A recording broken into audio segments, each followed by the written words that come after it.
I love this from the Trump campaign. And here's why I love it. I love it because it defies all logic. It defies all expectation. You would not expect a Republican candidate, period, not just Donald Trump, to show up in a deep blue area of the world, if you will, maybe one of what you consider the bluest.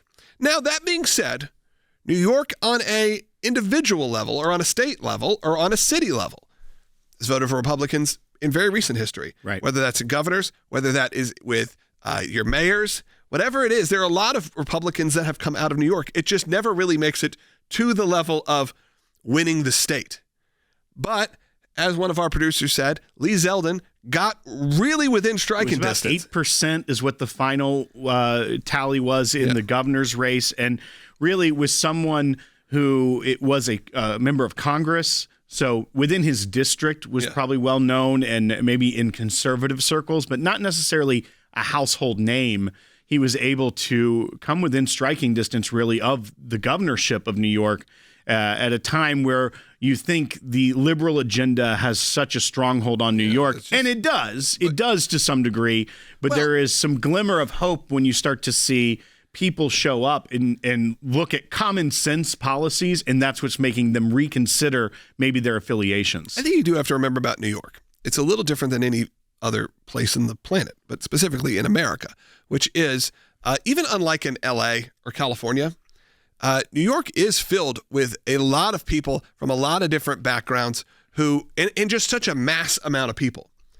I used it in our meeting today, analogy of a band who, let's say they come to, mid-level city, or come to, Minneapolis, something like that. Just a regular big city. Like a big city, but not like New York. A big city. Chicago even.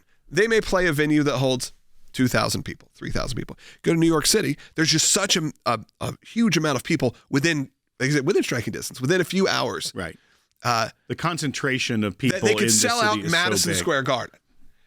That has been a trajectory that's happened for years. That's why you see a lot of acts play Madison Square Garden. They're like, look at this arena. It's because there's just so many people. So the idea of Donald Trump drawing 25,000 people is not unlikely. Right. Like it may be unlikely in the terms of politics, but it's not unfathomable in terms of population. Right. Plus, you have a state of, I'll be honest, I love New York. I've lived there. There are real people there. I would say more so than in LA. I love LA. I enjoy it. But the people there are not humans. I'm just kidding. I know a lot of you are watching in LA, but it's a different kind of person. I think many of our LA listeners would probably agree with you on that, though. New Yorkers, even the most liberal, are pretty tough, and they're pretty rough, and they live a very different life, just purely based on the climate, the way you have to be treated. It's different. So when you have someone like President Trump who can speak to you on that level, I can see how you can connect. They also are coming face to face. It doesn't matter if you live in the nicest areas of New York or the worst areas of New York, you are coming face to face with the reality of what's happening in your state. And Donald Trump actually spoke about that. And it kind of ad nauseum. You would have thought he was running for governor or running for mayor, because clearly the guy loves where he grew up. He loves New York City. It'd be like us campaigning here. So he talked a lot about saving New York, not unlike a way that Rick Grinnell talks about saving California, some place that they genuinely love. They don't just want it to see it become a cesspool. Let's hear from Donald Trump, Bite 18. Telling crooked Joe Biden, the worst president in history, you're fired, like the apprentice. You're fired. Get out. You were terrible. You're destroying our country, Joe. Get out. If you want to help, you must vote. I believe that we can win New York State. We have levels of support that nobody's seen before. I mean, look at this. So register, volunteer, turn out everyone you know. Don't assume it doesn't matter just because you live in a blue city. You live in a blue city, but it's going red very, very quickly. Look, I love this marketing, because even if it doesn't affect New York, it affects the rest of the country, because you can see what's happening in New York and go, now maybe you're on the fence about voting for President Trump again, or voting for any candidate for that matter. I just like this marketing, because you're able to go look and say, look, there was 25,000 people. Let's say there were 4,000 people.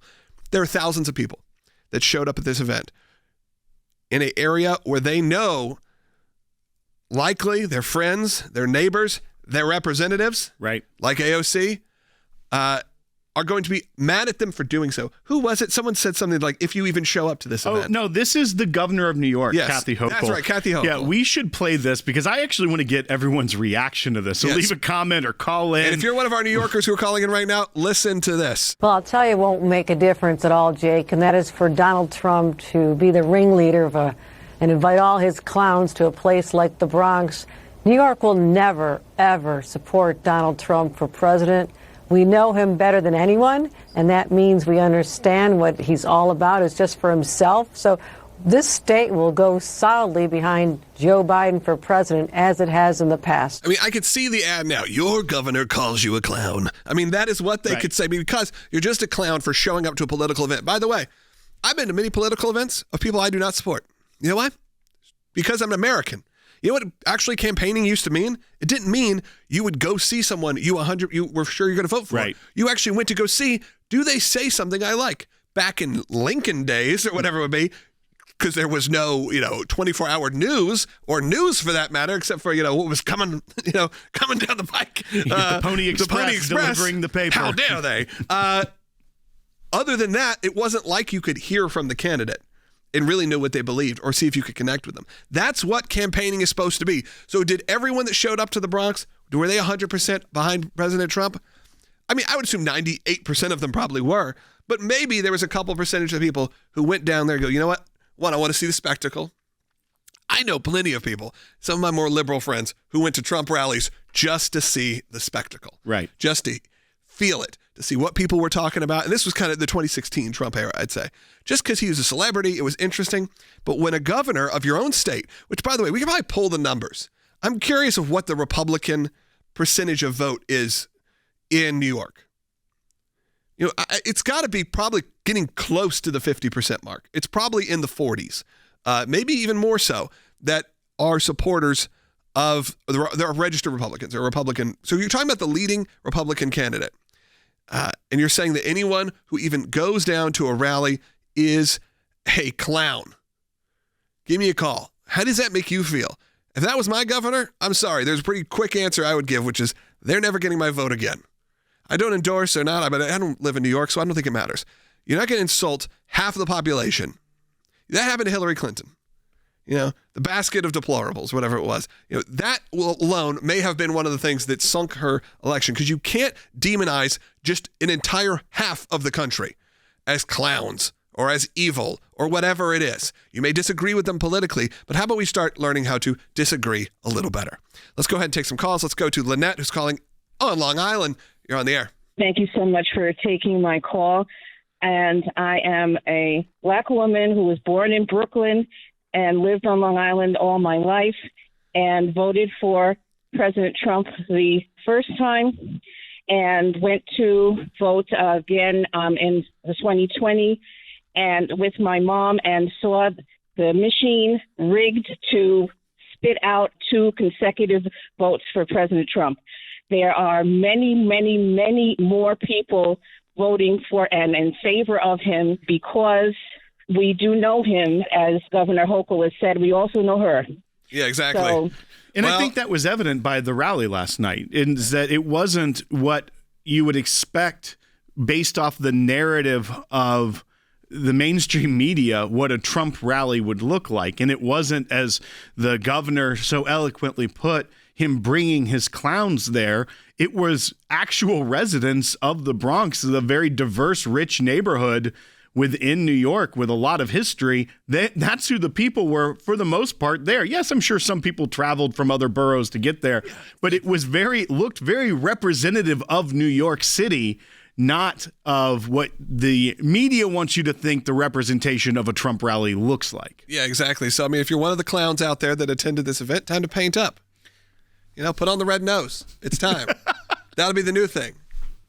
Not just the MAGA hat. You got the red hat. You get the red nose. Be a proud clown. Make clowns great again. Yeah, exactly. It's like you thought there was an insane clown posse before. So wait, what's coming?